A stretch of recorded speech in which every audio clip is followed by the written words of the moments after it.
Headline: Buy American is a popular slogan, but is it good policy? Source: Yahoo News 360. Date: 11 February 2023. Details: a rare moment of bipartisan agreement during the often contentious State of the Union address on Tuesday came when President Biden pledged to use American-made materials when building the thousands of construction projects that were funded by the massive infrastructure bill he signed during his first year in office. When we do these projects, Biden said, we're going to buy American. On my watch, American roads, bridges, and American highways are going to be made with American products as well. The core principle of the policy known as Buy American is that whenever the federal government wants to build something, it should do it using materials that are made in the U.S. Biden is far from the first president to tout this approach. His predecessor, Donald Trump, repeatedly called for the country to buy American and hire American, and signed several executive orders designed to promote that principle. A series of laws dating back to the 1930s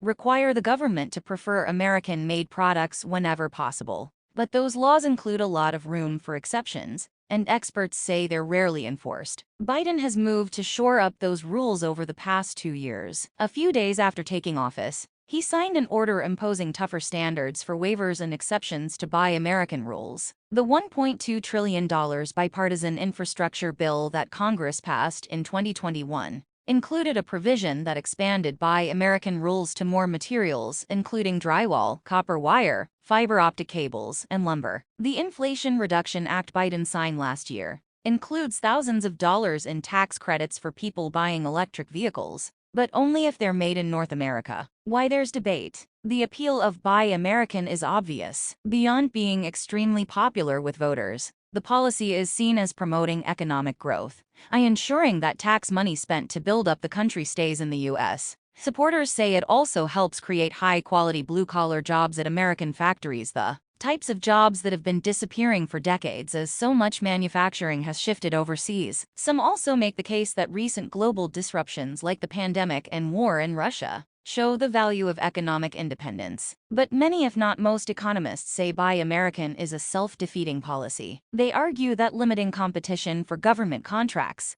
means tax money will be wasted on materials that are more expensive and often of lesser quality than what can be purchased from abroad. Others say the country's infrastructure needs are so enormous, especially if we're going to meet our obligations to curb climate change, that any rule that creates extra obstacles for builders will do more harm than good. There are also concerns about how the policy will affect America's relationship with its allies. Key strategic partners in Europe and Asia have all criticized the U.S. for, in their view, turning their backs on relationships that have taken decades to build. Critics argue that America is playing a dangerous game by upsetting allies it will need if it wants to compete with China and stifle Russia's aggression. Buy American creates good jobs for American workers. The federal government is the #1 consumer in the United States. If the federal government spends its dollars to invest in American businesses, we will see unprecedented growth in both small and large companies across the country. The hope is that it will help create and sustain good-paying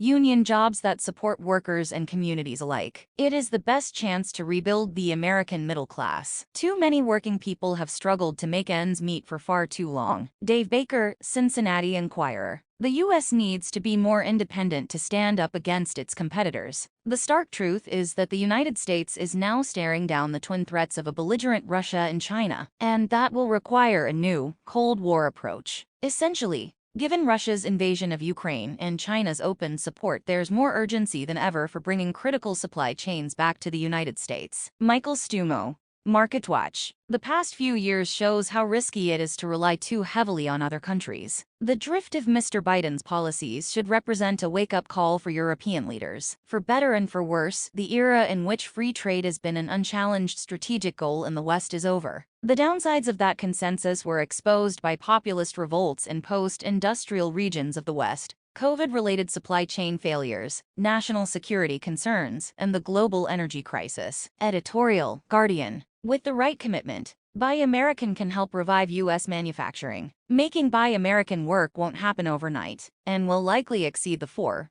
or 8-year terms allotted presidential administrations. But if policymakers can match manufacturers' fortitude by continuing to deliver meaningful government contracts, it could deliver far greater longer-lasting benefits for U.S. manufacturing than any tariff ever will. Ethan Karp, Forbes. Biden is delivering on promises Trump failed to keep. President Biden just gave a State of the Union speech, whose key themes and most enthusiastic riffs could have been lifted, albeit with more Bidenisms and fewer insults from Trump's populist campaign. And there was a none too subtle subtext in the policy boasts. What Trump once promised, I'm delivering. A bipartisan infrastructure bill, tougher Buy American rules, reindustrialization, taking on big pharma, big investments in technological competition with Beijing. Ross Douthat, New York Times. Supreme Court decision protecting the press from defamation lawsuits. With less competition, everything becomes more expensive and worse quality. Ask any economist about Buy American laws, and he or she will tell you, all else being equal, they are counterproductive. They raise the average cost and lower the average quality of everything government buys. That is the inevitable consequence of limiting choices available to government purchasing managers,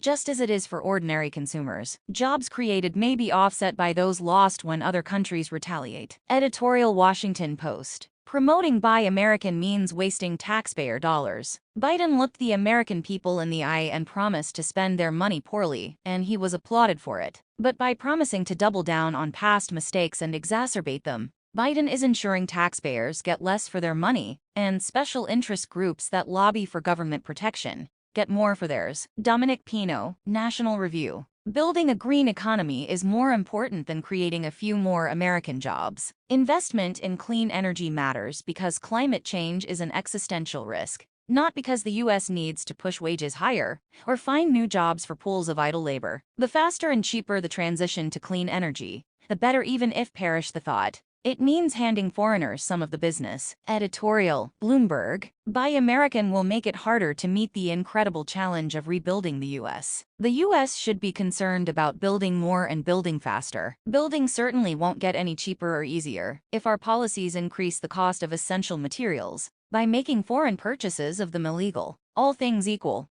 buying American might make building in America more expensive at a time when we should be obsessed with reducing costs rather than raising them. Derek Thompson, The Atlantic. The U.S. can't defeat its rivals by turning its back on its allies. At this early stage of Cold War II, or whatever you want to call it, it makes sense to err on the side of deference to our allies, especially those that are in the same geographic neighborhood as China and Russia. Noah Smith, economic policy writer. Thanks for watching. Please like, comment, and share. Don't forget subscribe and click the bell button to get update news reminder.